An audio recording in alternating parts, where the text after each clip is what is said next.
شهر رمضان الذي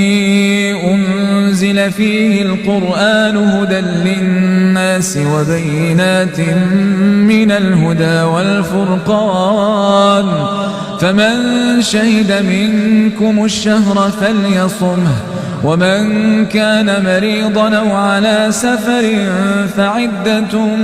من أيام أخر يريد الله بكم اليسر ولا يريد بكم العسر ولتكملوا العدة ولتكبروا الله على ما هداكم ولعلكم تشكرون وإذا سألك عبادي عني فإني قريب أجيب دعوة الداعي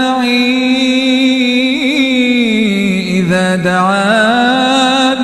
فليستجيبوا لي وليؤمنوا بي لعلهم يرشدون